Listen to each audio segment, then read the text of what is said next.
Hi, I'm Diane Macedo. Today on ABC News Live, the mounting questions after even more classified materials were discovered at President Biden's home. Now, both sides of the aisle are calling for transparency. Hear how the White House is responding. The rescue efforts underway after a Russian missile hit a Ukrainian apartment building. It's one of the deadliest Russian strikes on civilians since the start of the war. This as Vladimir Putin claims Russian troops now have positive momentum. And the college gymnast and TikTok star attracting huge crowds. But not all the attention is positive. Hear why LSU is stepping up protection and what the highest earning woman in college sports is saying about it. But we begin with the fallout after more classified documents were found at President Biden's home in Delaware.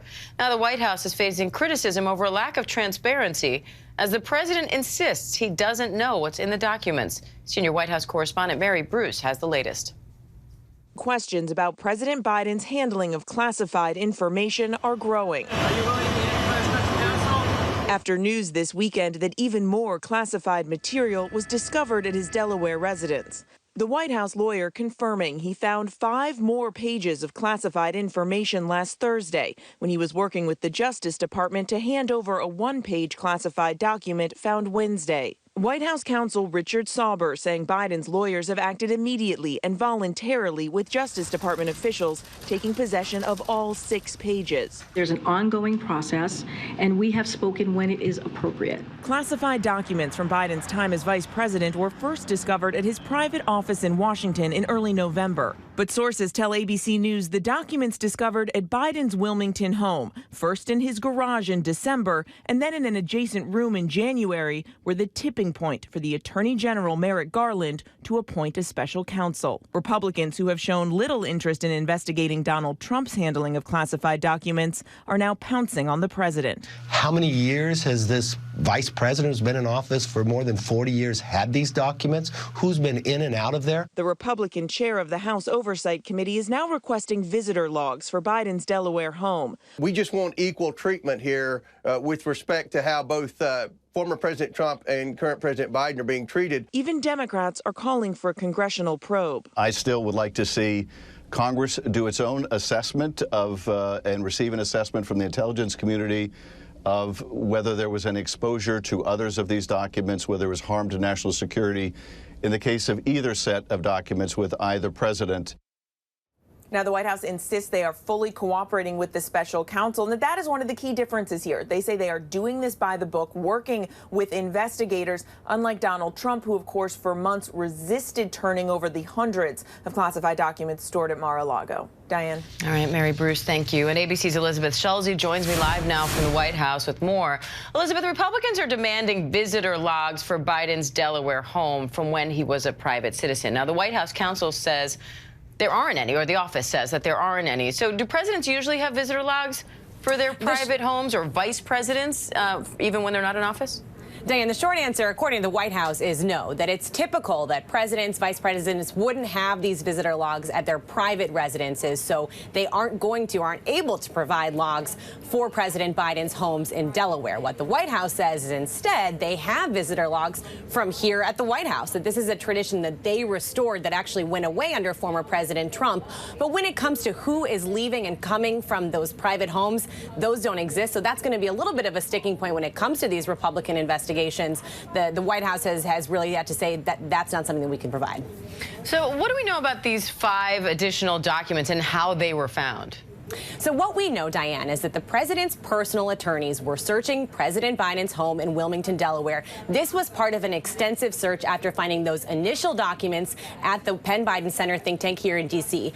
They found those 5 additional documents last Thursday after that one document had been found in an adjacent room to the garage in Wilmington, Delaware. So there are 6 total documents with classified markings in this adjacent room at the Wilmington home. There's also the set of documents that were found in the garage. So what we know is that the attorneys who were searching President Biden's home actually didn't have the security clearance to go and look through these boxes as they were finding them. This is what the White House counsel's office says. So they say when those boxes were found, someone with the appropriate security clearance came to look through those documents. They found those additional files, and then they were turned over to the Justice Department. Now, this White House is facing criticism from all sides now for its lack of transparency on this. Is the president's making public remarks this afternoon? Do you think he'll comment on this? If the last few days are any indication, Diane, probably not. The president has been facing questions from all of us here, shouted at him over his travels over the past few days, not engaging on questions. We heard the president make a speech yesterday in Georgia. He did not touch on this topic. And the reality is that the White House, even in this new statement that we got Saturday from the council, the White House counsel was saying, we're not going to go further. We've given information, we've disclosed what we know, and now this is in the hands of the Justice Department. They're really trying to walk this line, saying we're trying to preserve the integrity of this investigation while being transparent. But there's no denying that there are just questions about transparency here. The fact that those documents were disclosed on Saturday when they were found on Thursday. Why did it take those 2 more days? The fact that we know that the original batch was found in November. Why did we not find out about it until in January? So the fact is this kind of drip of information that's been coming out, Diane, is not doing the White House any favors when they're trying to make the argument that they are being transparent here. So is the White House, they've said that they're cooperating, of course, with the DOJ, with the National Archives. Are they cooperating with Republican investigations? We do not know. The White House confirms that they received that letter from the House Oversight Committee to look into this. We know that this is something now the subject of 2 committees that are Republican-led in the House. The White House is acknowledging that those investigations exist. Of course, the president has previously said that he will engage when needed on those investigations. But as far as are they going to cooperate with Republicans on this, not so clear at this point. You know, the reality is that the White House, too, here, Diane, is still trying to draw that comparison, saying that they have been clear from the start, trying to follow the protocol, cooperating with the Justice Department, cooperating with the National Archives. They're trying to say that they're being held to a different standard than former President Trump, who did not cooperate, who resisted that subpoena, who was subject to a search. There were hundreds more documents. Ultimately, you know, whether that argument is going to fly or not, we are still hearing outstanding concerns from Republicans, but now from a growing number of Democrats, too, who say this needs to be looked at.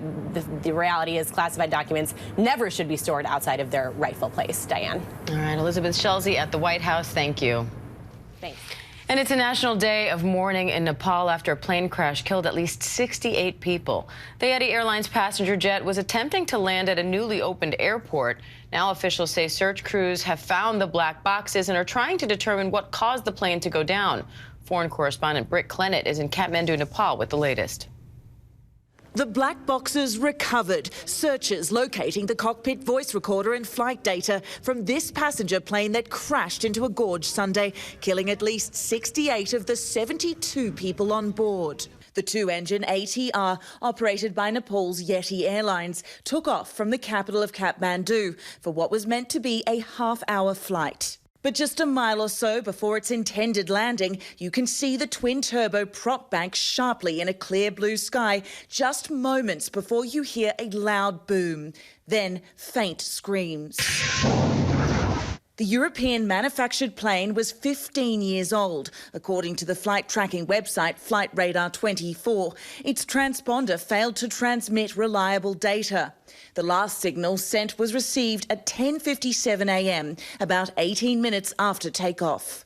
The cause of the crash is still under investigation. On the ground, dozens of first responders and onlookers crowded near the steep gorges of the crash site as the search for victims and survivors continues. Since 2000, some 350 people have died in plane or helicopter crashes in the Central Asian country. Today, Yeti Airlines grounding all scheduled flights in mourning for the passengers who lost their lives. Flying can be very demanding there because of weather conditions and winds and things of this nature. So we've got a lot to evaluate in understanding why this airplane fell off on one wing and crashed into the airport. And tomorrow we're expecting the bodies of the victims to be sent here to Kathmandu, including those of the 15 foreign nationals who were on board. There will likely be a vigil here with their grieving families. Diane. Britt Clennett in Kathmandu, Nepal. Thank you.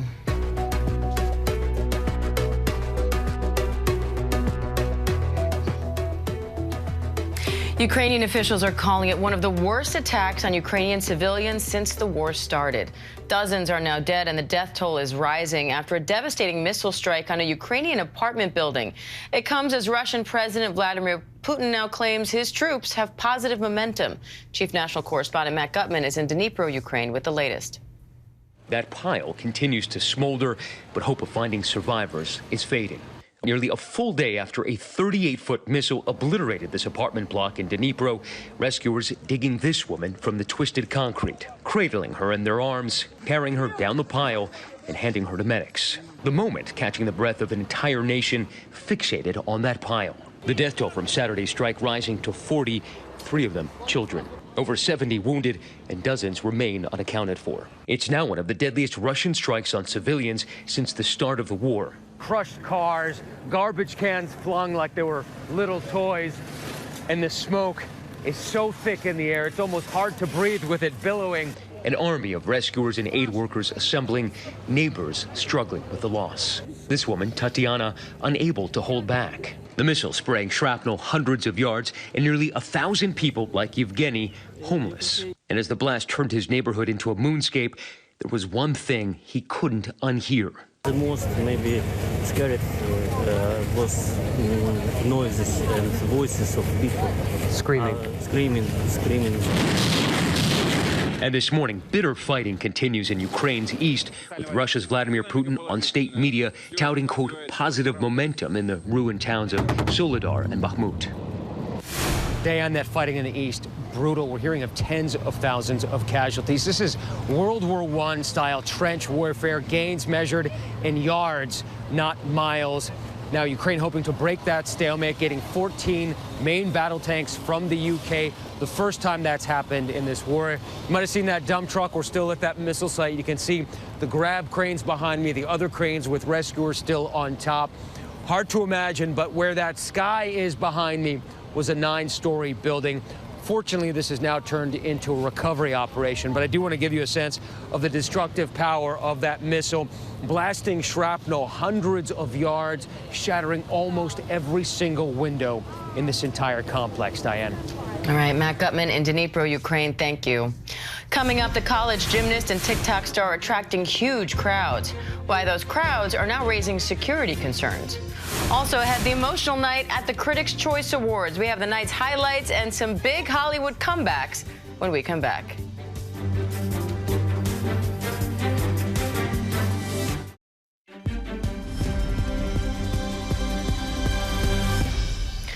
Welcome back. LSU is stepping up security due to huge crowds at their gymnastics meets. The crowds are there to see gymnast and TikTok star Olivia Dunne, even while she's not competing. But not all of the attention is positive. Now Dunne herself is speaking out. Here's Eva Pilgrim. LSU stepping up security after this chaotic scene. Fans of LSU gymnast and TikTok superstar Olivia Dunne holding life-size cutouts of the 20-year-old, shouting, disrupting the routines of other athletes at a season-opening meet at the University of Utah earlier this month. Dunne was not competing due to injury. LSU now forced to add new safety measures for its gymnastics team to ensure all of its athletes are protected. When we go on the road, we have security detail with us now, and we will be working to create a sort of a perimeter around where we load and disembark on the bus. Dunne is the most followed college athlete on TikTok with more than 6.8 million followers. She's the highest earning woman in college sports. Under the NCAA's new name, image, likeness rules, she's inked deals with Grubhub, Forever 21, and Leaf Trading Cards. Dunne worth an estimated $2.7 million. Nice handstand to begin with. Her celebrity creating a conundrum for college sports. While professional stadiums and arenas and even college football and basketball venues have heavy security and crowd control, that is not the case at all college sporting events. LSU is now adding security. That's exactly what they should be doing. They've got a very famous young athlete, and you have to keep her safe, and you have to keep her teammates safe. Dunne now taking to social media saying she appreciates her fans, but asking them to please be respectful of the other gymnasts and the gymnastics community, as we are just doing our job. LSU's next meet this afternoon in Baton Rouge. Dunne is still listed as injured and is not expected to compete. Diane? All right, Eva Pilgrim, thank you. And several stars are waking up winners today after last night's Critic Choice Awards. The night included some laughs, some emotional speeches, and a comeback story for the ages. Our Will Reeve has more. The race to the Oscars has begun. Everything Everywhere All at Once nabbing Best Picture. And the Critics' Choice is Brendan Fraser. An emotional Brendan Fraser moved to tears, winning Best Actor for The Whale. If you, like a guy like Charlie, who I played in this movie, in any way struggle with obesity, or you just feel like you're in a dark sea, I want you to know that if you too can have the strength to just get to your feet and go to the light, good things will happen. Angela Bassett and Ke Huy Quan continuing their award season dominance with wins in the Best Supporting Actor categories for Black Panther Wakanda Forever and Everything Everywhere All at Once. Thank you. Okay, I'm gonna try real hard to not cry tonight. Abbott Elementary following up its win at the Golden Globes with the Critics' Choice for Best Comedy. Cheryl Lee Ralph winning Best Supporting Actress. And to all of you watching here, come close to the screen and listen. People don't have to like you. People don't have to love you. They don't even have to respect you. But when you look in the mirror, you better love what you see. You better love what you see. And scene-stealing Jennifer Coolidge adding to her trophy case with another win for White Lotus. For anyone who's sort of given up hope, I hope this gives you inspiration. It's not over till it's over. It's not over till you're dead. All right, our thanks to Will Reeve for that. Coming up, Damar Hamlin reunited with his teammates for the first time since he collapsed during Monday Night Football. It happened as the Bills were preparing to take on the Dolphins with their Super Bowl hopes on the line. We have more on the emotional reunion and the playoffs after this.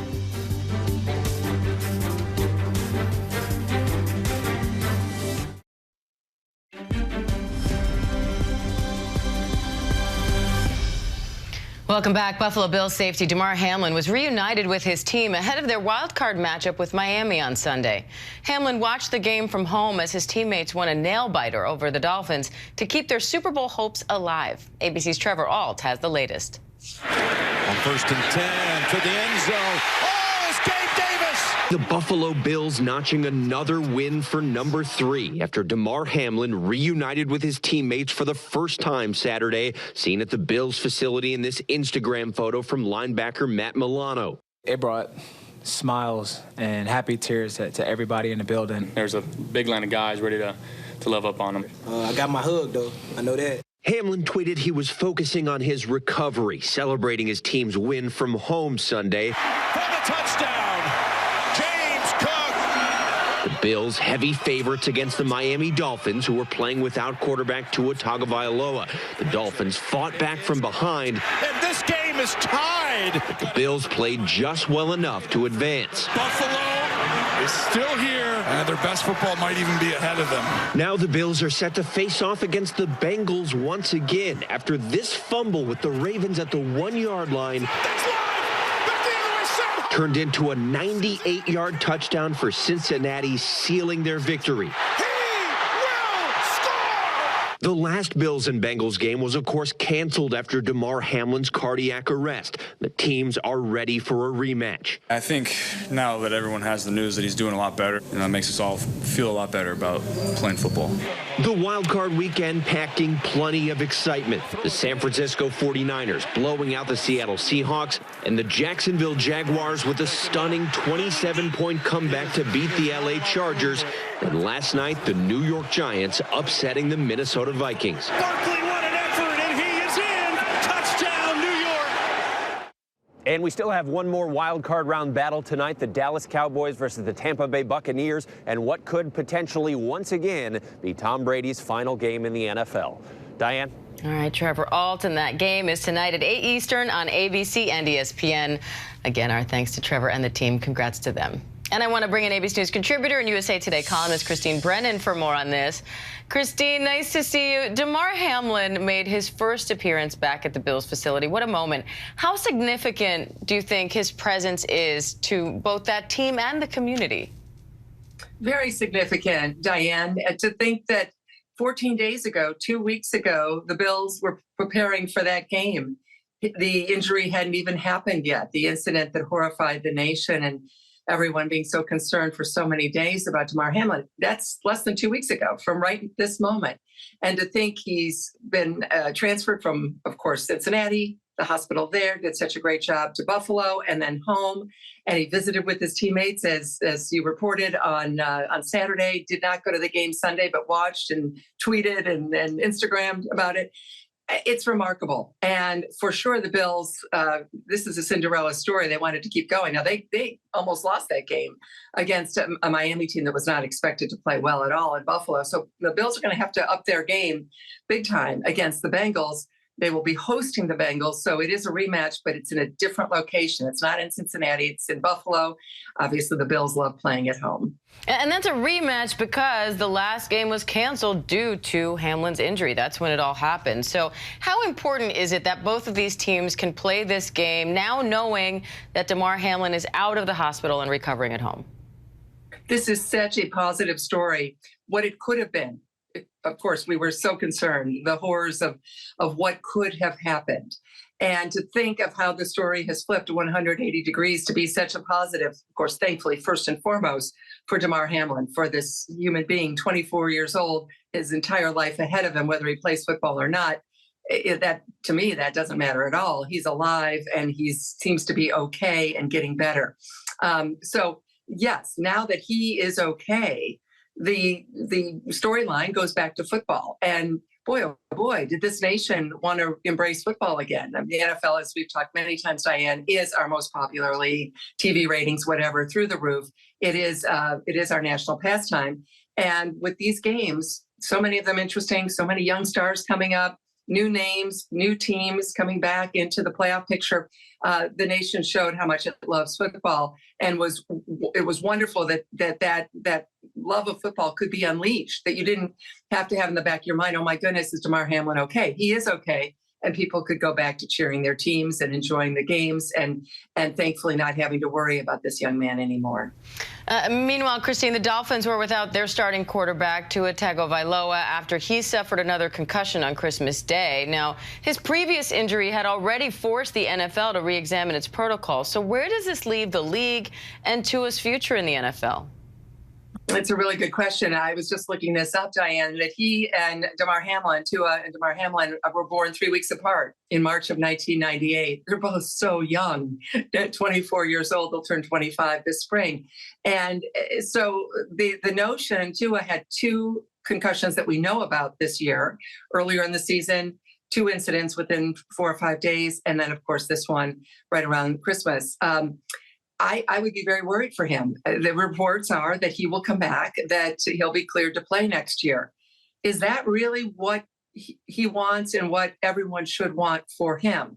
Obviously, there's the football part of it. Everyone wants to see him play. He's a great player. The Dolphins are obviously much better with him.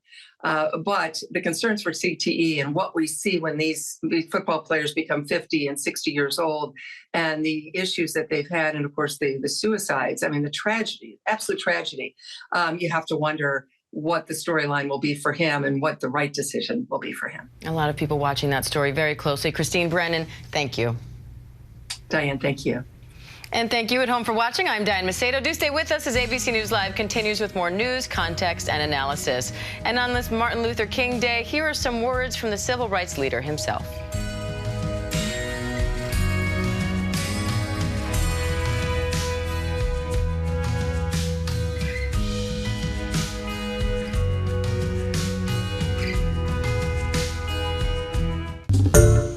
Hi everyone, George Stephanopoulos here. Thanks for checking out the ABC News YouTube channel. If you'd like to get more videos, show highlights, and watch live event coverage, click on the right over here to subscribe to our channel, and don't forget to download the ABC News app for breaking news alerts. Thanks for watching.